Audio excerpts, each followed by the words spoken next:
संसार में जितने भी लोग हैं सबके सब स्वार्थी हैं। हम लोग जितने भी लोग हैं ना एक दूसरे से स्वार्थ लगते हैं, यह बात याद रखना। अगर स्वार्थ नहीं होगा तो कोई भी किसी के साथ में नहीं रहेगा।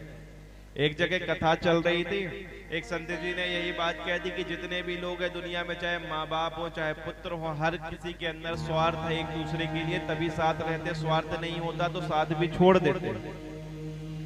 जब यह बात कही तो एक सेठ जी ने बात सुनी। वो सेठ जी पंडित जी के पास में गए और कहते, पंडित जी आपने कैसे कह दिया कि सारे के सारे लोग स्वार्थी? आप मेरे घर में चल के देखो, मेरा बेटा मुझसे कितना प्रेम करता है, मेरा पत्नी कितना प्रेम करती है, मेरी बहू कितनी सेवा करती है, उनके यहाँ तो एक भी स्वार्थ नहीं है, और आपने कह दिया कि सबके सब स्वार्थी है।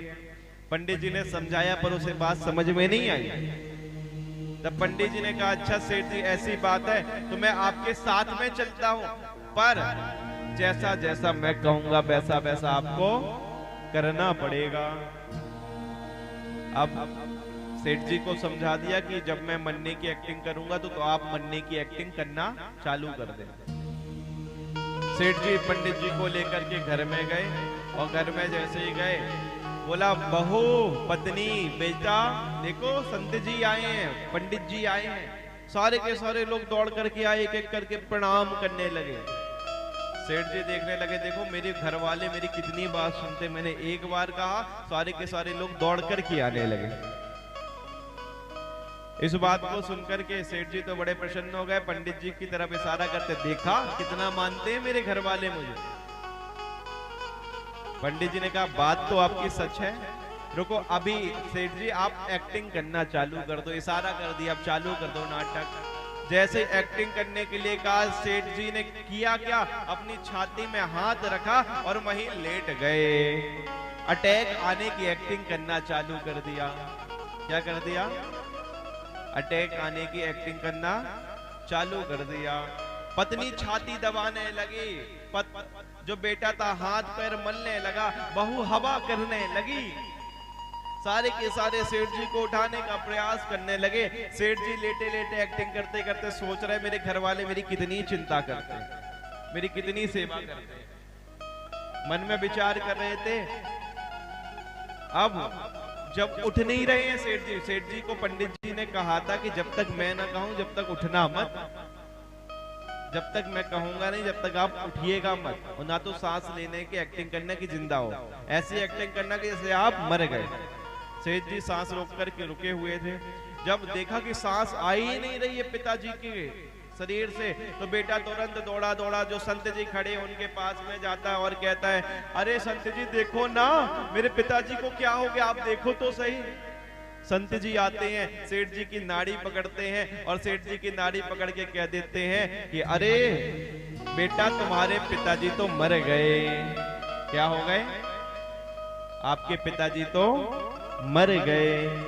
जैसे यह बात सुनी, इस बात को सुनकर के बेटा रोने लगा, पत्नी छाती पीटने लगी, बहू भी बड़ी तेज रोने लगी कि मेरे इतने अच्छे ससुर जी थे। पत्नी कहने लगी मेरे स्वामी मर गए, बेटा कहने लगा मेरे पिताजी मर गए। सेठ जी भी बेचारे उदास होने लगे, बताओ मेरे मरने पे कितना दुखी हो रहे हैं। बेटा बड़ा होशियार था, बेटा तुरंत दौड़ा दौड़ा संत जी के पास में गया, संत जी से हाथ जोड़ने लगा, पैरों को पड़ने लगा। कहता संत जी आप तो संत हो ना, कोई ऐसा चमत्कार करो ना, कोई ऐसा जादू करो ना कि मेरे पिताजी जिंदा हो जाए। हाथ जोड़ने लगा, बारंबार निवेदन करने लगा। संत जी ने कहा, अच्छा एक काम करो, एक कटोरे में दूध लेकर के आओ। जैसे ही बात सुनी, बहू दौड़ी दौड़ी गई, फ्रिज से दूध निकाला, एक कटोरे में दूध लेकर के आई।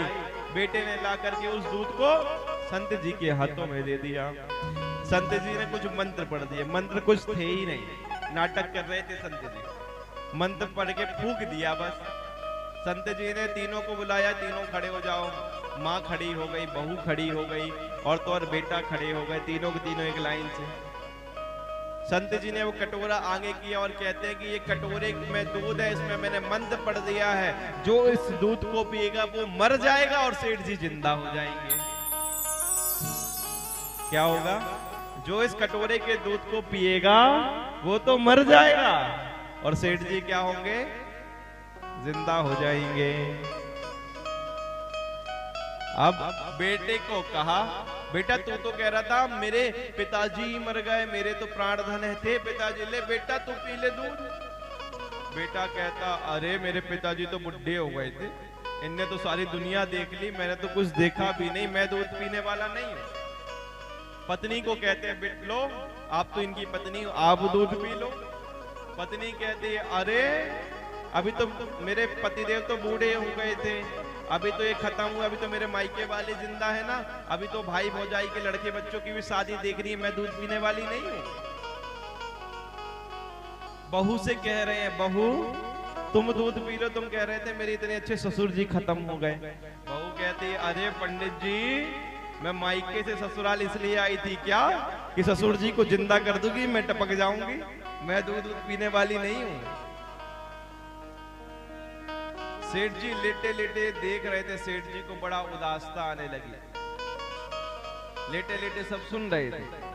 लड़का बड़ा चालाक था, लड़का कहता है, संत जी एक काम करो ना, आप इस दूध को पी लो, आपके तो आगे पीछे कोई है नहीं, आप मर जाओगे तो आपको एक चबूतरा बना देंगे, हर साल उसमें भंडारा कराया करेंगे, आप भी इस दूध को पी लो। हाथ जोड़ने लगा, सब लोग हाथ जोड़ करके कहने लगे। अब उसमें कुछ मंत्र तो था नहीं, संत जी ने दूध को पी लिया, सेठ जी को इशारा किया, उठ जाओ। सेठ जी खड़े हो गए, रोते रोते संत के चरणों में पड़ गए और कहते हैं, संत जी आपने सही कहा था, स्वार्थ लाग करहीं सब प्रीति। जितने भी लोग हैं वह हम सबके स्वार्थ के लिए ही है, एक दूसरे से स्वार्थ होता है तभी हमसे मतलब रखते हैं।